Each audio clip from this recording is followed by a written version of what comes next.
Hello, everyone. I'm here for one of my stories. This is Lindsay Dunn, and this evening I have a guest that you may recognize from our other collaborations in the past. Now, Chris, it's been a hot minute since you've been on the show. Could you remind everybody what you are and what you do? And also, you've had a slight job change, since so you might want to plug your company. Sure. What I am is a human being, and well, my name is Chris Kirkman. People most know me for Dice Hate Me Games and Dice Hate Me. Always be branding, number one rule. Mhm. Dice Hate Me and Dice Hate Me Games.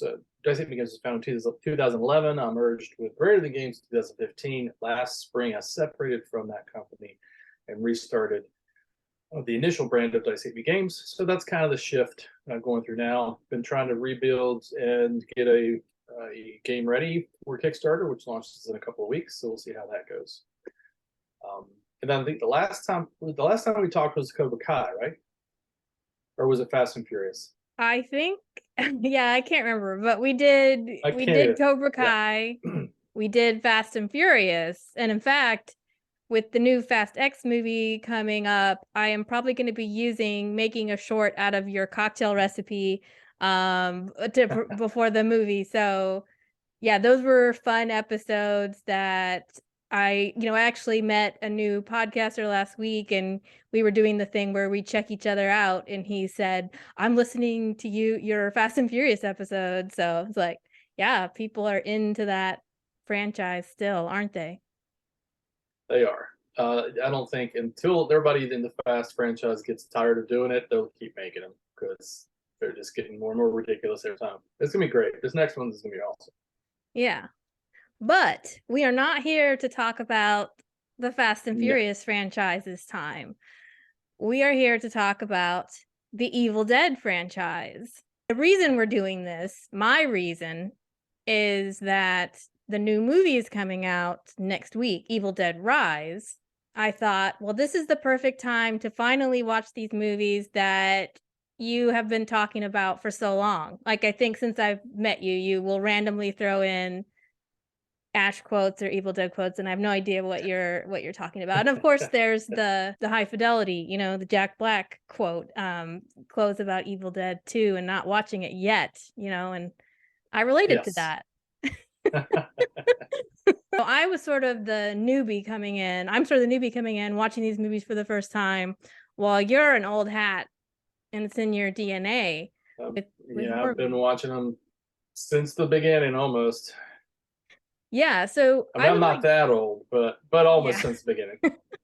So I kind of want to start with your history with the franchise. One of the points I really would like you to cover is while you're doing that, make sure you talk about in what order you have watched the movies. Like, did you start with the first one? Did you start with the second one and go back? So talk to us about your history with Evil Dead and when you got introduced to the movies and what your memories are of that. My order is Evil Dead 2, Evil Dead 1, and Army of Darkness. So since Evil Dead, the first Evil Dead came out in 1981. It was a cult classic on VHS, but of course, I mean, I was when it came out, I was what, 7. So my parents took me to very inappropriate films when I was young, but it wasn't like Evil Dead. So I had to wait till Evil Dead 2 came out. A friend of mine who was really into horror and geeky stuff and things like that. He had a actually very early bootleg copy of Evil Dead 2, Mm-hmm. and we watched it. I think it was probably the year after it was released in theaters, or about maybe 6 months or so after it was released in theaters. So sixth or seventh grade, I was exposed to Evil Dead and Sam Raimi, and I love the movie. We both did. It's just one of those things that you gravitate toward, especially even at that age, because I was an early budding horror fan. I unabashedly probably read my first Stephen King novel, probably maybe sixth grade. I don't know, seventh probably. So I was exposed to those type of things pretty early, and I really got into the background of it. He used to collect Fangoria. We would read those. And anyway, as soon as I saw Evil Dead 2, he mentioned, of course, there's Evil Dead, the first Evil Dead. So I wanted to see it, and so we found a copy of it and watched it about maybe a year later. And so again, I was exposed to it in a slightly backwards fashion, but it allowed me to see the changes in an interesting retro way, to see the things that happened in Evil Dead 2, and then how the first one had, had rehashed, retroactively rehashed what was in Evil Dead 2.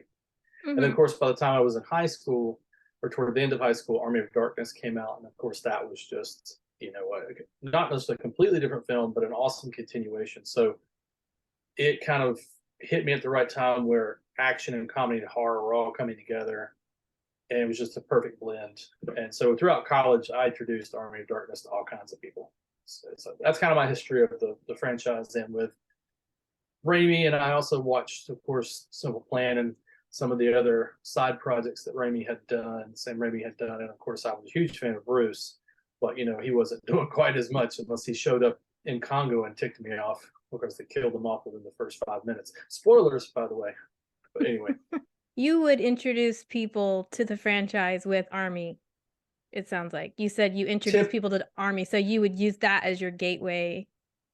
Typically in college, I would introduce people with Army of Darkness, yes. And I think it was only because it felt more, not necessarily, there were a lot of people who did like indie stuff, but Army of Darkness had a slightly more polished edge to it. It was a little bit more action adventure than it was full on horror like Evil Dead 2 was. So it was a little more approachable. But once people saw Army, they're like, what else is there? And I would show Evil Dead 2, of course, things like that. So did you see that one in the theater, or did you see it on a rental for the first time, Army? Army of Darkness, I saw rental the first time, but of course it was re-released while I was in college. It was also shown at several horror screenings that we had in college. So I've seen it several times on the big screen, actually. What about the other two? The other two, I've seen Evil Dead on the screen. I've never seen the original Evil Dead 2 on the screen a couple times. I've never actually seen the original Evil Dead on the screen. I mean, I'd love to if I had a chance, but it's rare that you see that one being screened. That's very interesting to think about how you get introduced to these, because each movie is so different in the franchise. Yes. And it's interesting that you would often introduce it with Army, because I guess that's kind of how I feel about, when I saw the Dungeons and Dragons movie, which you had brought up at one point, not in this podcast, but I feel like the strength of that movie is that it does hit several things. Like, it has action, it has comedy, it has a heist. So even if you're not into Dungeons and Dragons, the game, it's right. Made so to have that mass appeal, that different hooks that you can bring people into it. Absolutely. So that's introduces mass audiences to a very not very but overly geeky sensibility and universe. Yeah. What are your thoughts? I know that you saw a medieval horror at the age of 4, but you saw a lot of horror. You mentioned, you made a statement when you were talking about your history that you were allowed to watch some horror, but not Evil Dead horror.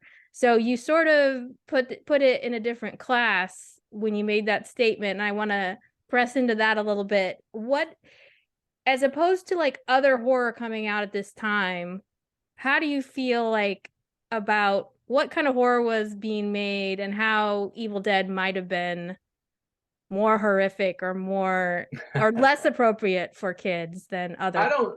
Yeah, it's interesting. I don't know if it was completely less appropriate. I mean, it's circumstantial, but I'll talk about it in a retro fashion too, having watched some films that were previous to Evil Dead that I had not seen before then. But my parents, sometimes would, see the reviews or some of the movies that were getting more hype, like Poltergeist. Let's just use Poltergeist as a this. So Poltergeist came out about the same time, and my parents, were really interested in that movie, and for whatever reason, they took me to see it. I was horrified. I was scarred for life, but at the same time, it was, one of those experiences that stuck with me. So I was able to watch. So Evil Dead, I think, it would pass by my parents, because the original Evil Dead was very much, we would go to the drive-in, but it was very much one of those, midnight drive-in movies that people would go and see, the grindhouse kind of feel. And it's one of those things that I would only be able to catch from time to time because of going to the drive-in. It's not a movie, particularly that my parents would probably have wanted to see. So it's one of those independent films, and I will get to another independent film here in a second, though. So the movies I feel like that I've seen retroactively since then, which was actually pretty early in my life as well, and I probably even around the same time of Evil Dead 2, were things like Halloween. I'm a huge John Carpenter fan. Actually, my parents took me to see The Thing in the theater, which you've seen The Thing in the theater with me, which is, again, you can see how horrified as a kid you might be, but it stuck with me for so long that it kind of became part of that. But that indie feel that John Carpenter started with Halloween is a big one. And I feel like we can go all the way back to Night of the Living Dead. I think that the predecessors to Evil Dead really probably started with Night of the Living Dead. And I know that Sam Raimi's even said that as well. That's a huge influence for Evil Dead to begin with. So as far as like your original question, like what would make Evil Dead inappropriate versus another movie that's a predecessor or around the same time, nothing other than the fact that Evil Dead just wasn't available. I think that, although I will say that there are parts of Evil Dead, and we'll get to this when we talk about Evil Dead 2, that I believe Raimi just did a sort of a parody of things. Like he just went over the top for a specific reason to elicit a response, and it's so over the top sometimes that it becomes parody. It becomes humorous. And in that way, sometimes the Evil Dead series, especially Evil Dead 1 and 2, are approachable to people because people start kind of laughing in places, and it makes them feel more at ease, but then the horror kind of comes and surprises them at the same time. Saw that too. Like one of the two of the influences cited were Night of the Living Dead and Texas Chainsaw Massacre. Now that's a pretty bloody movie.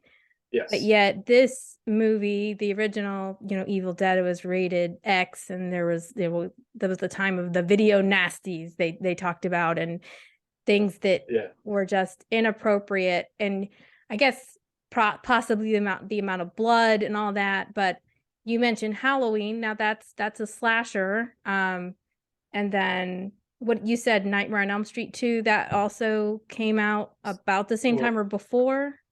It came out in '84. So okay. So it's a 80, sorry, we talked about a little bit about Wes Craven and his influence in doing The Hills Have Eyes previously. But I think that after Evil Dead, the original Evil Dead, some of the movies started to gain more traction and started to kind of get that over the top gore. Because if you remember, you've seen on Elm Street, right? Yes.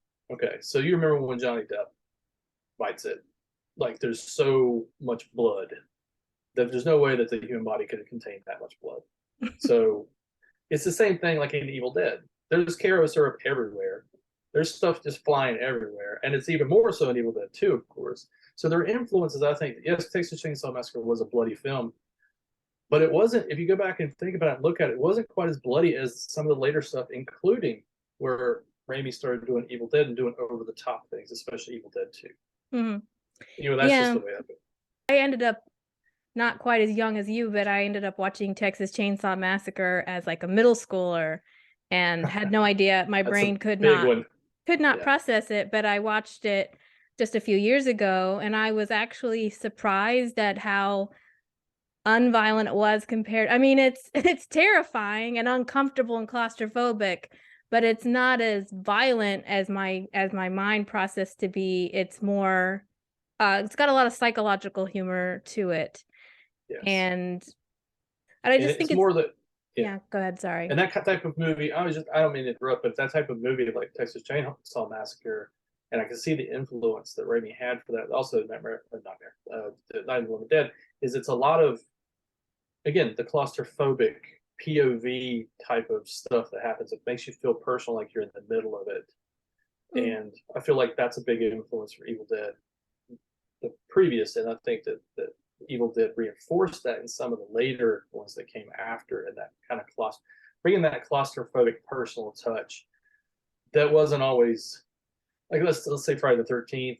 You don't really get that in Friday the 13th. It's just, they're stuck in a camp, but but you don't take anything personal. And Friday the 13th really is just Jason running around. Well, Spoiler alert, it's not Jason in the first one, but we won't go there. Anybody saw the first Scream knows that by now, but yeah, I would hope so. I just think it's interesting to think about at the time the movies came out, what was the temperature like, and how would audiences have felt seeing it. And I think you were kind of getting into some about Raimi's style, so maybe we can transition into there a little bit. I found a few quotes from the ever trusty Wikipedia that I thought were sort of interesting, that or information that I was given was that Bruce Campbell and Sam Raimi, they did this experiments at the drive-in, right? And they went to the drive-in movies to sort of watch how audiences reacted to those movies. And that was kind of their test case for what they wanted to do. And that was the audience they wanted to appeal to.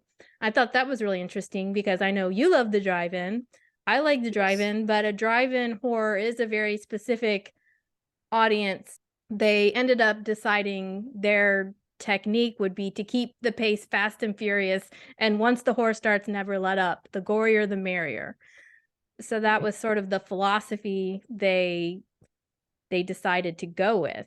And that whole portion of it, of leading up to how, well, obviously they did that test of what's the short film that he put together, in the woods, Wild in the Woods. Wild in the Woods, yeah. Yeah. So before they even put that test together to do Evil Dead, to get the money to make Evil Dead, like Sam didn't know hardly anything about horror movies. Right. And I think that was what influenced a lot. Where at the time he started going to see these kind of independent and grindhouse, drive-in type of movies, and I think that really influenced where he went with Evil Dead. And it's just fascinating to see kind of all that. And I think the first one that he really saw the click with him was Halloween, because that was in 78, I believe it was. Yeah, 78. And that was prior to when he made the short. And thankfully, it just led to his style. But he also has a very indicative style that may have kind of come from some of those predecessors, but he really made his own stamp. He put his own stamp on the genre. Definitely. So before we get too much into the specific techniques used in different movies, I did want to talk about Ash first before we get there. Because I feel like one of the appeals. You mean Ash? Well, there you go. You won't be able to see it on the podcast, but if you're looking at the video, this if you're on the video, official Evil Dead Ash, and this is the official Funko. Okay. Evil Dead 2 Ash. This is Army of Darkness Ash here, and then there's Evil Dead Ash there. So, oh yeah, you should have pulled out the messenger bag, but you may not have it. I love the messenger. I do. I still have it. I just haven't brought it out. Well, because I feel like one of the big appeals of this movie is actually Ash himself and Bruce Campbell himself. Watching the movie, it was a little, that was interesting to me that we have this element, the final guy. I always hear about the final girl. Right. And you don't always hear about a final guy, I guess. It's just not a thing. But that's a trope, the trope being final girl. But watching him was really interesting because in the first movie, he's such a Mr. Bumble. He's not, yes. Everybody else is sort of engaged early on in trying to fight these entities and trying and failing miserably fighting them, but at least they're doing something.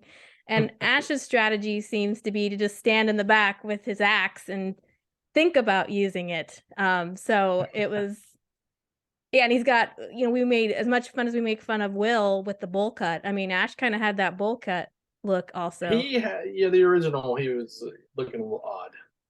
But I don't know whether that was the fact that he just did it, or Sam may have made him have a silly haircut, because that's what Sam does. It's just he tortures Bruce.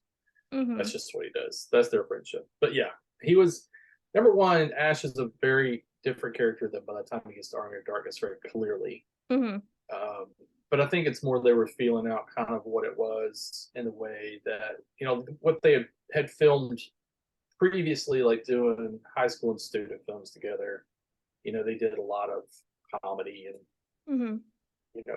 they I think that they toned, at least both Bruce and Sam. I can't speak for either of them on this. I just kind of speculation, kind of dialed him back a little bit just so that he was again that sort of stooge in the corner, Yeah. and he spoke mostly through his facial expressions and things. So I Hmm. don't know. It's Evil Dead's an interesting Ash. It's a baby Ash. Let's put it that way. He really just evolves from start to finish, but he has this group of friends, but he's sort of, yeah, we had his girlfriend, his sister's there, and then there's this other couple, and he and the other guy kind of bump heads a little bit, but that's sometimes how guys can be when they're sharing a space. It's like, who's going to be the alpha male? Right. But yeah, it was interesting just watching him evolve over the course of the franchise. And he was such a square at the beginning, and I was like, what? This guy is supposed to be the badass of the series? How's that gonna happen? But Eventually it happens, but yeah. as everybody else drops out, gets killed, he's sort of forced to deal with it. And at some point, Ash has had enough, because that's when, like you talked about Sam torturing Bruce. And it's interesting because there's several times in these movies where Ash actually says, "Why are you torturing me? Why do you keep doing this to me?" And it almost seems like his It's direct Bruce talking. Yeah. Yeah. Absolutely. Yeah. talking. He's Yeah. Yeah, I absolutely. I think that they did have a script, but I think there's also some personal ad libbing in some of these things that get in, and Mhm. as they got more comfortable with doing things, and Bruce got more comfortable in front of the screen. I think he also added a lot more to the Ash character. I think there's a lot of Bruce in Ash. Mhm. So yeah, it's just one of those evolutionary things. Yeah, his haircut, knowing that Sam Raimi loves, he sort of really wanted to make a comedy at the beginning. It Mm. makes sense that they would almost have Bruce dress up like a stooge, and like, we're A gonna give you stooge. the stooge haircut, and you're dressed Yep.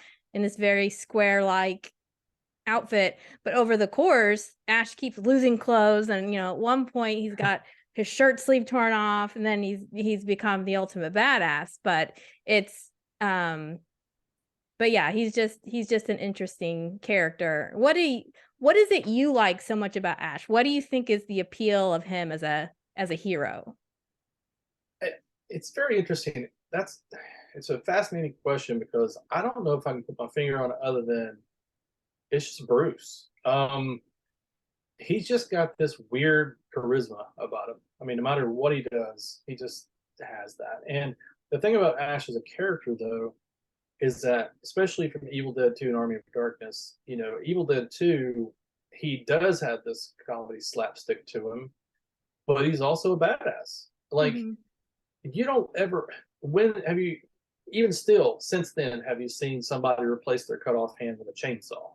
I mean, that's just one of those things. It's just Mhm. iconic that sticks with you as kind of a fan. And, just his facial expressions, the way that he can, he talks a bit about this in his first book, If Chins Could Kill, and how the evolution and how he and Sam used to talk about. Well, there's the idea of this perfect chiseled hero with his giant chin and Mhm. chiseled looks and everything like that. Him going into the situation and being bumbling, but also heroic and kind of being.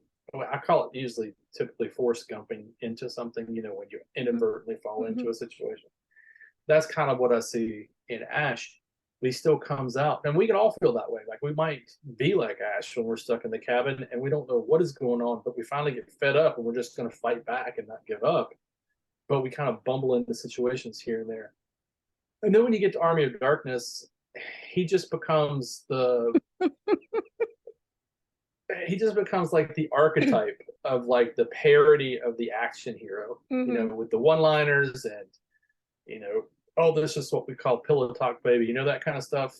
It's so he kind of embodies that that fantasy of the action hero, but we know he's not really, because we know he's Ash. He's Hmm. still an idiot. Yeah. So we can kind of relate to it, you know. It's a long-winded answer to Hmm. not 100% sure, but it has to do with the evolution of the character and the touches that Bruce and Sam bring to it. I think he's relatable, that he which you touched on, he doesn't start out like a big hero, but he moves into that. But I did think it was interesting, like his fatal flaw seems to be women.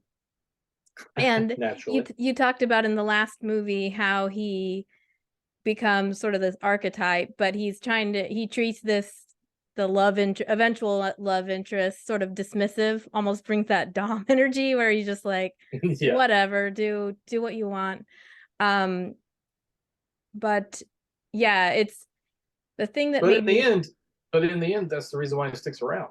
yeah, well, Because yeah. Sheila doesn't, she gets kidnapped for the Deadites, and he's like, okay, well, I'm not gonna stand for this. Hmm. So yeah, yeah. But I did think it was funny how just every time he sees the necklace, he's just he's just Oh, like, Linda's necklace. oh, Linda. And he's like, there's this great, the woman with he sticks her face in the vise, and he's just like, ah, he can't stand. But so then in the third movie, he's supposed to perform this heroic action, but because this woman he just can't do it. And I was like, to the point now where I'm like, oh no, Ash, no,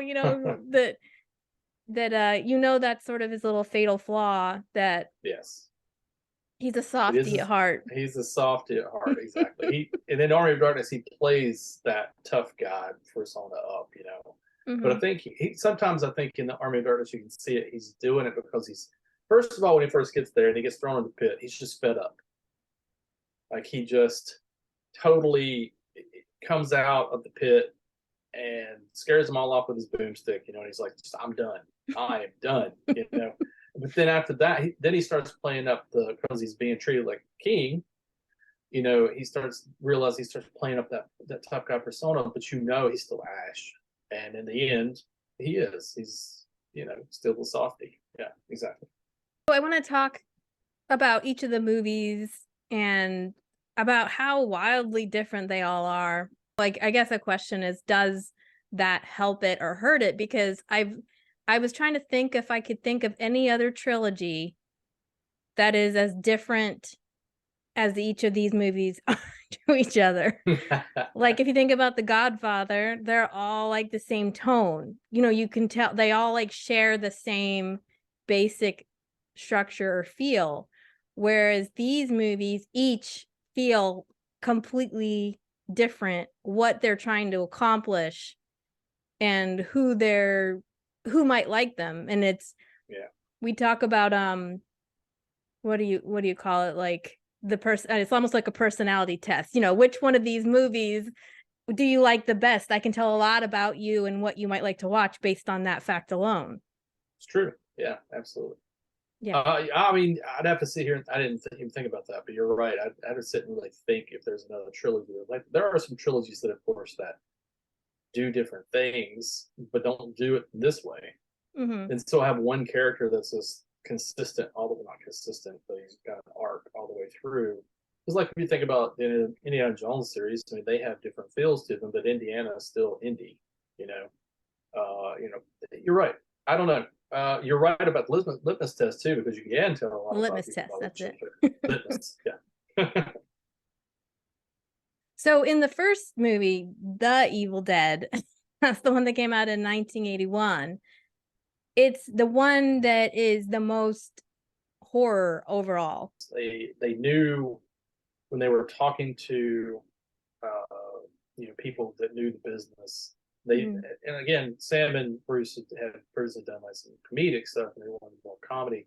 But they said that if you want to make money, you need to do these grindhouse horror films, at least to get established, especially at that time.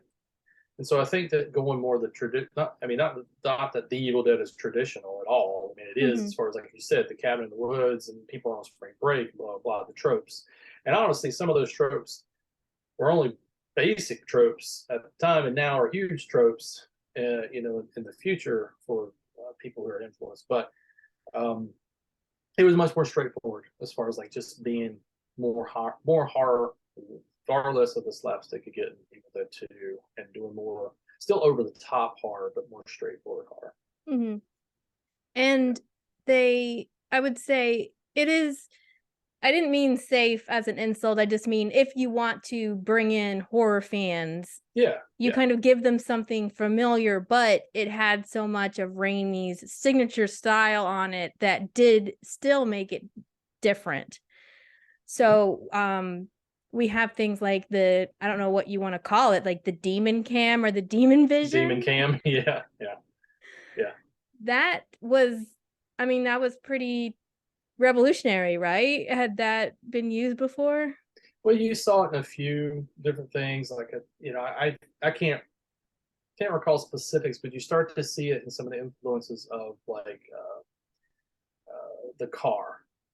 Really weird cult classic, but you see the perspective of the car chasing people down. So you see some of those influences prior to the Evil Dead, but and there's gonna be some cinephiles out there that are gonna correct me big time.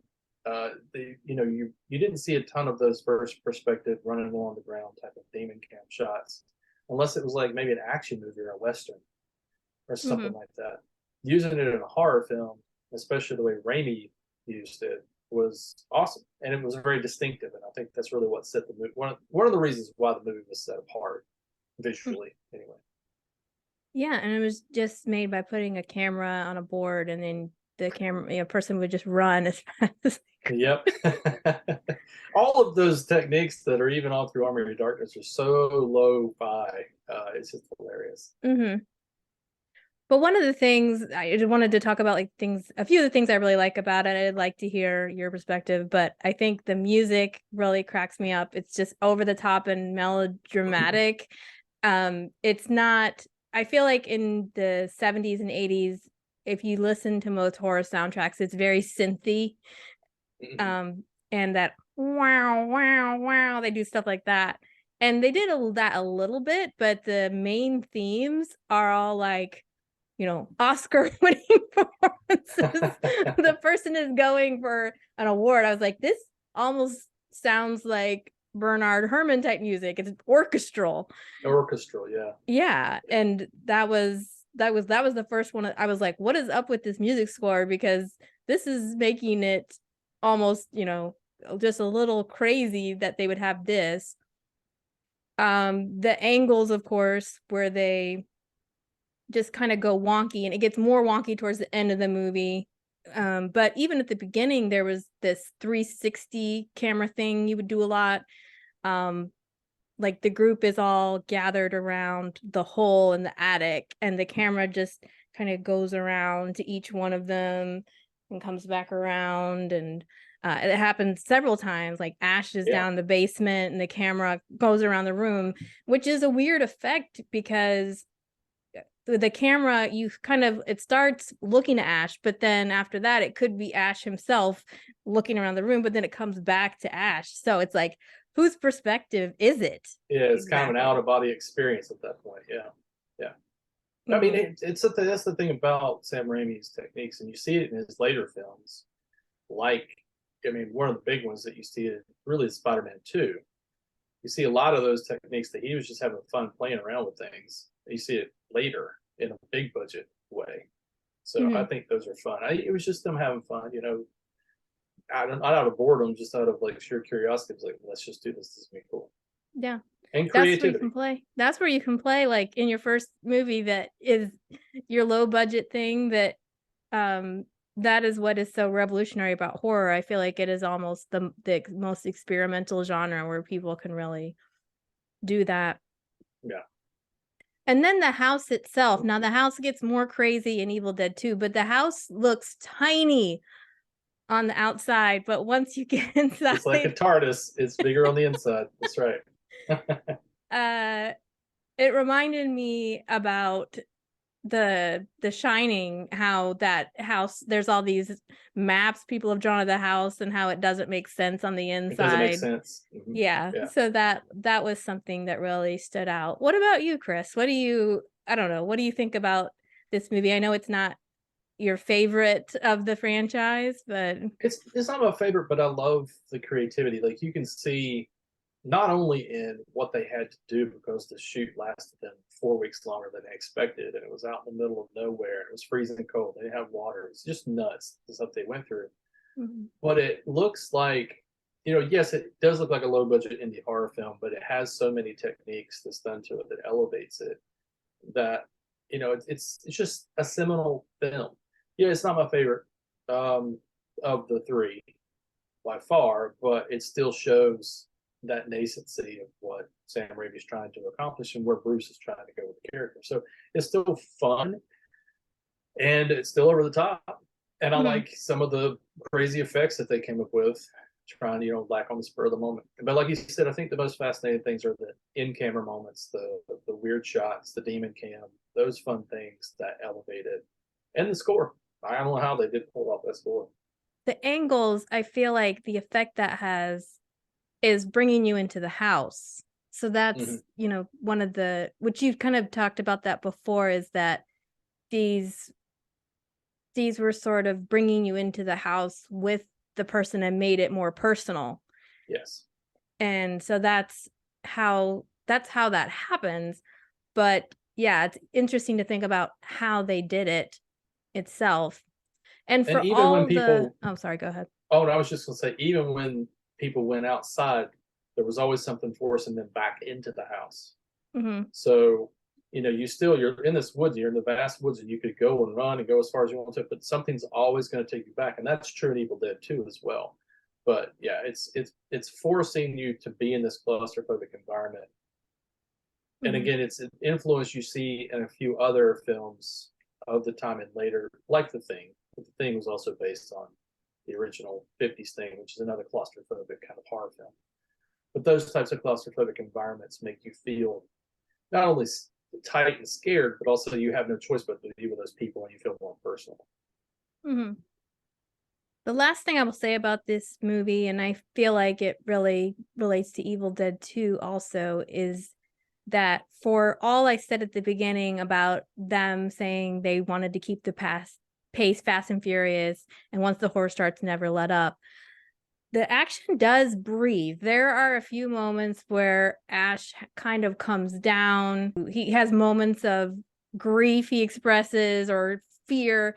And I feel like that really is an asset to the movie. And a lot of horror these days that's made needs to learn from that, because sometimes there's almost that we're just going to shock the audience the whole time, and they don't sort of give those moments to ease off, because that's actually what creates the tension of horror for Exactly. audiences Yeah. and makes it scarier. Because if you're just scare all the time, jump scare after jump scare, after a Well, while it's you get diminishing numb. returns. Yeah, you get numb. It's you have to have that breather, and then that next scare is going to be even worse because you don't know when it's coming either because you're sitting there, you're relaxing, you're like something's going to happen, something's going to happen, and that's some of the movies that you see is like that's brilliant is like nothing does happen. You're like, wait a minute. That's not the case in Evil Dead because they're still coming after you, but it happens in later films. All right, so moving on to Evil Dead 2. I'll just admit to you right now, this is my favorite, and I think you already knew that, but Yeah. out of all of them, this is my favorite because it really had that perfect mix of horror and comedy. And I saw it the first time at home by myself and loved it. I saw it with a live audience, and that was great too, getting to hear people's live reactions to the movies. And of course, some people had never seen it before and some people had. But this really added the slapstick humor into the mix, and and got the Three Stooges humor. So can you talk about that? Because I know you know a lot about that. Sure. I mean, it was because historically it was because they, obviously with Raimi wanting to make money, and get Evil Dead released. He had to go through a bunch of hoops, and he also wasn't 100% happy with the way the studio handled it and so on and so forth in distribution. Then they went on to shoot a movie called Crime Wave, and then the studio just massacred it, and he hated that experience. So he was like, "All right, if we're gonna redo Evil Dead, I want to do it my way, and we're gonna insert some comedy." But then also, he wanted to do it of like where it was the medieval Dead. It was Army of Darkness. Army of Darkness was meant to be the sequel, but they just couldn't afford it. So they went back and said, "Well, all right, let's just do Evil Dead again, and we'll tell it better, and we'll do it the way we really want to do it, with a little bit more budget." And because of that comedic side that Raimi and Bruce Campbell had brought before, and of course the other crew and Sam's brother Ted and things like that, they said they wanted to still make that horror, but insert that slapstick. And is it over the top for some people? Yes, 100%. It's not a lot of people's cup of tea when they see it and they're like, "What? Why is this?" I mean, it's not. This is the Addams Family. Why is that hand skittering across the floor and then giving the finger and going through a mouse hole? It's total Tom and Jerry. So some people think it's silly, but at the same time, a lot of people love it because the horror is still there. The comedy gives that relief, that breathing a little bit, and it's just different because there really wasn't a whole lot of movies like that before Evil Dead 2. And you saw that later, especially in the 90s, Arachnophobia and Lake Placid, and a lot of those movies that started to inject humor into these horrific situations. And I believe a lot of those were influenced by what they did in Evil Dead 2. Now, those movies aren't as over the top, obviously, as Evil Dead 2 is, but that influence of people liking that bit of humor in their horror is there, like probably 4 or 5 years before it really became prevalent in the 90s. It really shocked me how they, at the end of Evil Dead 1, again, guys, this is spoiler full. So Evil Dead 1, it shows that Bruce is possessed. But yeah, in Evil Dead 2, it's just like, never mind. We're just gonna shove Evil Dead 1 in the first 5 minutes of this movie. Yeah, they just kind of waved hands at that. But it's yeah, fine. yeah. And so it's almost like a reset button. That we're going to, like you said, we're going to redo it the way that we want. But they had more of a budget, and they did all these crazy things where, Bruce's hand is animated and all of that, and that the house itself becomes more outrageous. Now, we were supposed to ask questions at the event, and I had my hand up, but because I was in the balcony and some guy in the balcony asked him a question about mayonnaise that was ridiculous, nobody else in the balcony got to ask any questions. He ruined it for the rest of us, but there's always somebody. what I wanted to ask him was, in the universe of the movie, why were those passages built? Ash is going in the drywall of the house, and for some reason it makes it wild and crazy, but you're like, why is the house that way? And was it like that in Evil Dead 1? Because in the first one, we did have a couple scenes where he looks in the bathtub and it looks like paper walls. So I'm like, is the passage there now? And did you not to mention the basement. I mean, the basement, yeah, it's pretty creepy. It's weird, but it's weird too because it doesn't seem like the physics of it works either. It's got like some weird things that happen, especially when he gets drugged down there and you start to see the geometry of the basement. Like the cabin's just possessed anyway. It's a total different dimension. So it's strange, but that adds to the appeal of the movie too, because you think that it's just this is a thing that is out of time and space, if I can add a Lovecraft reference. Which obviously, since Evil Dead 2 has an Necronomicon, there is Lovecraft references, but even I think Raimi has said that Lovecraft didn't really influence these films of time, other than using Necronomicon. Ash is there quite a long time by himself before the other people show up. And I almost was like, "Ah, I wish these people weren't here." We're like, couldn't we have just made a movie with Ash? But Just with Ash, yeah. I guess we just needed their stupidity to add, give him something to an extra thing to have to get tortured by. But it almost felt like the movie definitely became a little less interesting once we had other people because he was doing so well, sort of fighting the entity by Right. himself. And But it's a weird, that part of Evil Dead 2 has a weird flop to it. I think they did okay with editing, but at the same time, you go from this frenetic stuff that Ash is going through the entire time. And then all of a sudden, these random characters show up, and you're like, isn't the movie half over now? It's not really. It just feels Mhm. like it is. Yeah. But it is it's an interesting choice, but you're right. I think it's there to be the foil for Ash. Like, not only is he having to deal with this cabin and this demonic entity that's surrounding it, now we have a bunch of idiots show up that he's got to deal with too. Right. Yeah. But it's great. It is a great movie. It's great. Yeah. And there's the blood levels are ridiculous. Like there's not that much blood inside of a human being. No, the redneck guy, I don't remember his name, but when he gets drugged down into the basement and all that blood comes squirting, that's the same thing I'm talking about. Yeah, that's that. Yeah. That's that Nightmare on Elm Street, original Nightmare on Elm Street type of blood level. Yeah. Yeah. So then we move into Army of Darkness, which And that's my favorite. yeah, which is your sweet spot for sure. Yeah. So I think Yeah. you should be the lead on this one. So at the end of Evil Dead 2, for people, hopefully everybody listening to this has seen them, but if you haven't, spoilers, everybody dies in Evil Dead 2 except for Ash. And a portal gets opened up by a passage in Necronomicon, and he gets swallowed up and deposited back in Arthurian times.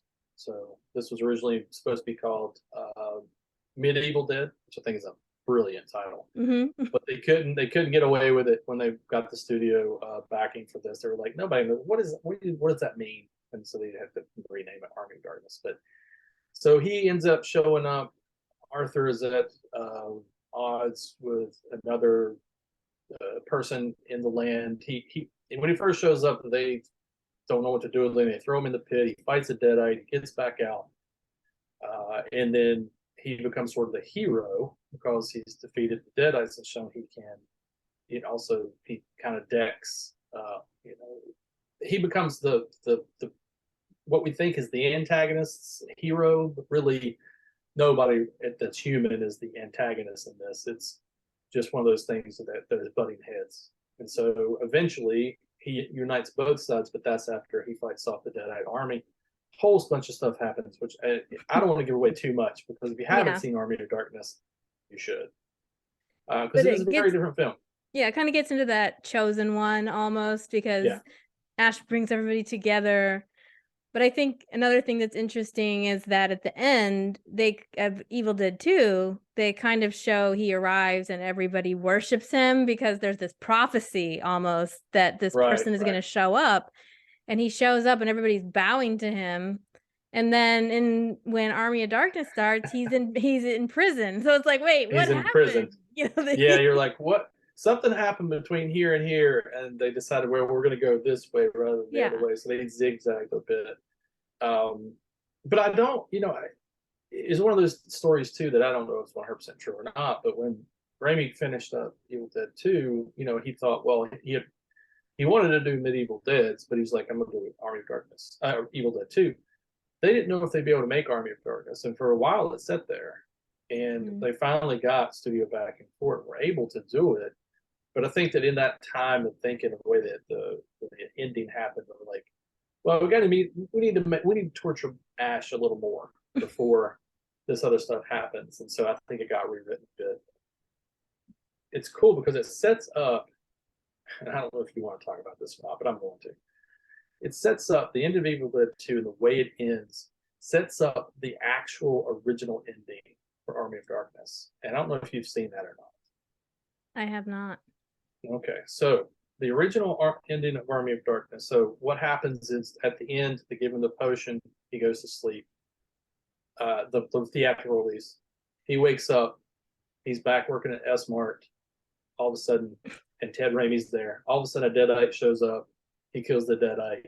he's cool. Yeah, he's He's cool. got the girl. He's cool. He's got the girl. It ends. They wanted to redo that ending because the studio didn't like the original ending that they made. The original ending is that he is in there drinking and he hears a noise and forgets what his count and drinks one more than he should. And he wakes up and staggers out of the cave, and everything is just post-apocalyptic. Like there's a big cityscape that has been, blown up and obliterated. And he just goes like, "No, I slept too long." And I was like, "Oh, I want that to be the real ending because then they could do the next one where he's actually in the future, Mad Max style or whatever." Mm-hmm. That's the best ending. And for anybody out there who, and nowadays when you rent it or see it, they'll typically include that alternate ending with some of the collector's editions. Highly recommend you look at it. It's probably available on YouTube, so if you want to see it, you should. Yeah, I think I just learned today there was a second ending, and I was like, I wonder what. I was gonna wait and do the podcast before I watched that. Before you watched it, you'll like it. Because I didn't know if you would be like, I don't like the second ending. You know, when people talk about endings, people can be picky about endings and say that's very true. I like the original, not the original, but the theatrical ending for it is okay. It's like, it's Ash being Ash. He's the badass now, and he's got the girl. And actually, that ending is the one that they stick with to do Ash versus Evil Dead. Mm-hmm. So it's a progression of that storyline. They never got to go back and revisit what happens in alternate universe A where Ash sleeps too long and is in the future, which is a shame because that would have been an amazing film. And I think they did it sort of as a joke because they didn't know if they'd make another one or not. But it reminded me of the end of Evil Dead 2 because at the end of that, they wanted to make Army of Darkness, but they didn't know if they were going to be able to. Mm-hmm. So it's another one of those, it's kind of like what a lot of people say, or you compare it to the end of Back to the Future. When Doc Brown shows up, says, it's your kids, Marty. We got to save your kids. We got to go back to the future and save your kids. That was a joke ending. But of course, since the movie did so well, they continued it. And it's in that same vein, which I think is fun. Yeah, it would have been fun to see Ash in the future. But maybe somebody will make a different movie. It won't have Bruce Campbell in it. Maybe. But I don't think we have. Maybe we do have that kind of movie, but I can't think of it off the top of my head right now. No, I don't think so. Not with Bruce anyway. Yeah. But Army of Darkness for me was just, it was more like, oh, this feels like Monty Python, or, it was too much comedy for me. So I'm glad I saw it. It had some good quotes and some funny Ash moments. And there was the funny moment where he couldn't run over the woman with the car because he was such a sucker. But other than that, I was like, this isn't my litmus test is marking this with a big old X-a-Rooney, but no. But yeah. And I think the reason why I liked it is just because, it hit me at the right time too. It was, I'd seen Evil Dead 2 and I knew of Bruce Campbell, and when seeing the Army of Darkness, it just, Bruce became the cult status of Ash, and that seeing it at that time and really showing it to a lot of different people through college, that really cemented that the Evil Dead universe for me. So Army of Darkness became kind of my one. But it is a lot of slapstick. It's a lot of weird humor. It's a lot of stooge humor. Mm-hmm. But at the same time, and it has a lot of one-liners. But at the same time, if you watch it with the idea that it's sort of again, Evil Dead 2, in my opinion, is a little bit of a parody of horror movies. Army of Darkness is a little bit of a parody of the hero's journey. And I think that you watch them in that context, it's real fun. Before we close this overall episode, I wanted to, talk about the car. We like cars, Chris. We talked about Fast and Furious and watched. Yeah, we talked a lot of cars, yes. So it's another instance to have a signature car here. And it's a 1973. Go ahead. Sorry, 1973. No, you go ahead. Yeah. I think it's a 1973 Oldsmobile Delta 88. It is, yes. Also known as the Classic. The Classic? That's what they call it. That's the nickname for the car that Randy gave it. Yeah, the Classic. Okay. I did think it was interesting. It was an Oldsmobile. I don't know if I mentioned to you, my first car was an Oldsmobile. It was not a Delta. It was a Cutlass Sierra, Ooh, and you were living the high life. the year was in 1988. But why is it called Delta 88? That was just what the brand, I mean, the type of car it was. Yeah, but it wasn't. I don't know the specific history of the Delta 88. I know that this history of this Delta 88, but not Delta 88 in particular. Not my brand of vehicle to be driving, if you know what I mean. But I Mhm. love seeing it in every Sam Raimi movie ever, basically. Yeah, no, what was it in Doctor Strange? I'm pretty sure. I meant to go back and look through it honestly before we did this podcast. That was one thing I was going to do because I was like, because I thought about it, I was like, was the classic in there? I'm pretty sure it was. I mean, of course, Bruce was. So if Bruce is in it, then the classic's got to be in it. Unless for some reason the Delta 88 has not been rebuilt, but he's rebuilt it a million times. It's kind Yeah. of a good luck charm, so I don't see why it wouldn't be. I would like to see now that now that I know that little trick, I would sort of like to go back to all the movies and see, oh, where can I find the car, Yeah. One of the greatest ones was the cameo when he first did Spider-Man because we're all waiting number one for Bruce to show up, and then number two is the classic going to be in this? And Uncle Ben was driving. Hmm. He was driving it when he let Peter off, and they had the kind of the argument that he drove off that he was driving the classic. So Yeah, is I don't know. He was, Bruce was making fun of at the show. He was talking about with Toby every time he would show up for the movie, and Toby would be like, "Oh, you're here again." Like he was surprised, like, "Oh, I guess Toby didn't know they were friends or whatever." So he's like, yeah. "Oh, this guy's here again," but Oh, this guy's here again. yeah, and he's playing a completely different role. And then he's like, "Yeah, that's called acting, Toby." Um, but yeah, yuck a minute, Bruce Campbell. He's just he's He's. I wish I could have seen Bruce Arama. I really enjoy seeing him speak. And, I've met him about 3 times by this point, and he's just great. He's fantastic. So now the new movie's coming out. I'm still waiting for a press screening, hopefully to come out. If not, I'm going to go see it. But I am really curious about the movie because I saw the Evil Dead 2013, saw that one, and it was so different. There's no comedy. We talked about having comedy with no horror. This was like horror with really no comedy. And But they they were, thought they were being cool putting a final girl in it, and you're just like, no, no, no, no, no. It was cool when it was a final guy because now it's cliche that it's a final girl. So I yeah. didn't enjoy that remake at all. So you watched the whole thing of Mhm. that. Yeah. Yeah, It was it was not something I enjoyed as much, and don't even consider it almost in the same universe, although they kept yeah. trying to remind you of things from those They movies. tried to tie it together, but it just didn't work. Yeah, Yeah. yeah. But Evil Dead Rise, and I've heard rumors that it's quite the thing, and so I am curious, but that is why I'm doing this podcast, because I thought this might be a good time to talk about it for people who haven't seen it or just kind of want to review it. Yeah, it looks intense. I mean, I feel like I've seen the whole movie at this point because there've been so many trailers and then streaming that I've seen. I don't. I as much as I love Evil Dead, this is one I'll probably wait not to see it. Of course, I haven't seen a ton of theaters lately anyway. Right. But I am interested to see how they continue this. I hope that it's better than the 2013 one. But how they're going to kind of whether they're going to tie it together or not, or just have fun with the Evil Dead name, I don't know. Mhm. I don't know. Right. Because Evil Dead itself, what made it so great is the reinvention. And once you get into that franchise territory, sometimes that spirit of invention and creativity goes away or is no longer there. And you're just Yeah, trying to set up the nostalgia, or like, remember this, remember this. So, yeah. yeah, exactly. I agree. Let's hope it's good. I Hmm. want to continue. I mean, as much as I'm a little trepidatious, but I would like for them to continue to make Evil Dead movies.